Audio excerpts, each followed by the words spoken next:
Hi, this is Jeff Blauette, technical agronomist with Cooperative Farmers Elevator. And on this week's Field Friday segment, I kind of wanted to talk about where we're at with this stage of this corn, where we're at GDU wise, and talk about some of the fungicide timing and what that looks like. So with our planting windows this year, we had a lot of corn planted, maybe in that 20 to 23 or so of April window, and then we had a little bit of rain, and then we got back in the field probably maybe May, I don't know, 3, 4, 5, somewhere in there, and kind of wrapped up corn planting shortly thereafter. So if I look at those planting dates in our area, as far as growing degree units, we're probably just a tick above average to a few days ahead of average, so pretty close to the 30-year average as far as where the stage of the corn is. And that sounds about right. There's some tassels just starting to show up in this field. I'm kind of near a grove, so those are usually a little bit ahead, but we start getting towards that 15th of July. That's a lot of times when we're hoping to start seeing a lot of tassels, and I think we're going to see that this year again. As far as, what if it's not, or if you have some up and down areas in fields or later hybrids, there is a way to tell if you go out and start to see some tassels and then there's some plants that aren't.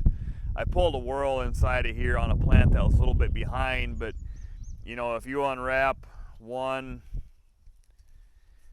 2, the tassel's basically within the third wrapped leaf that hasn't emerged yet, you're probably looking at somewhere between 2.5 days on average to get a leaf to emerge, or to get a leaf to unfurl, I should say. So on a like that, you're looking at 7 days ish.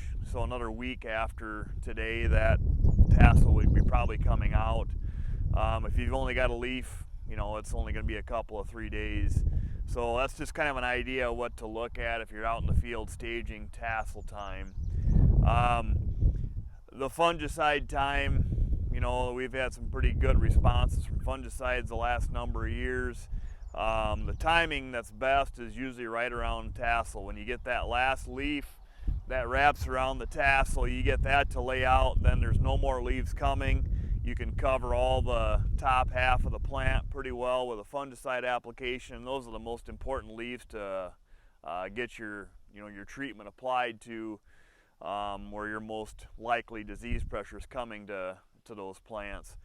We don't really see diseases yet. We rarely ever do see diseases before tassel. Those plants are usually pretty well able to fight off any disease pressure until they tassel. That plant starts to focus a lot more energy on reproduction with creating pollen and silks and so forth, and then it starts to be more susceptible to diseases. That's kind of why statistically we've seen some of the best responses right after tassel or so. Last couple of years we got hit really hard with southern rust. Are we going to have it again?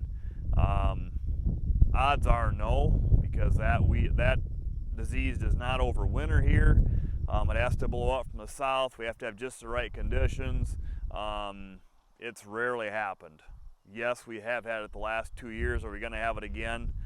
I have my doubts, but it's all possible. Tar spots around, we've seen it the last couple years, so it's probably there's inoculum in most fields. We have never seen it around here be enough to cause any yield damage yet. But we've got the inoculum, and we've just, read from some of our neighbors in the other corn states around, or other parts of Iowa even, where when it does get going, it can really cause damage.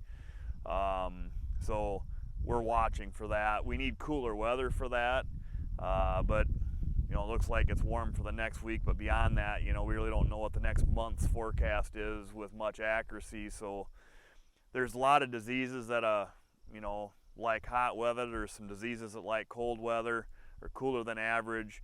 They generally all will need some period of leaf wetness. We've had a lot of humidity lately, which is good. We've been having some heavy dews. If that kind of thing continues, the leaf wetness portion of the disease's needs will likely be there.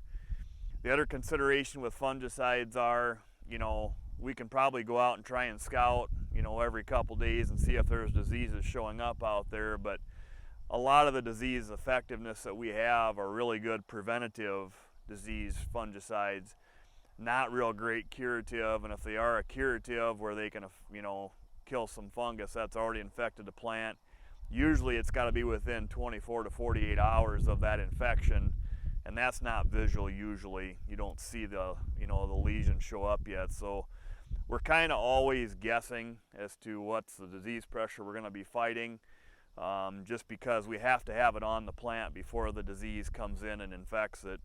So it's a little bit of a guess. If you have responsive hybrids, we have some really good looking corn. We've got a pretty good growing season here. So our yield potential should lead us to, have a lot to protect. And I think, year in, year out, we've had pretty good yield responses, but there are years where we don't have as much disease pressure or much stress, and we don't get as much response there. We also have years like the last two where you made enough money on fungicide applications the last couple of years to pay for the next couple of years, even if you don't get a response. So it's kind of a year in, year out. It's a good decision on responsive hybrids, especially on some of the top yielding acres. But it's not always a given that you're going to see 100% response all the time, but nothing really is. So I guess timing wise, that's where we're at. Just kind of wanted to get you up to speed on that. So with that, that's this week's Field Friday, and we'll see you next week.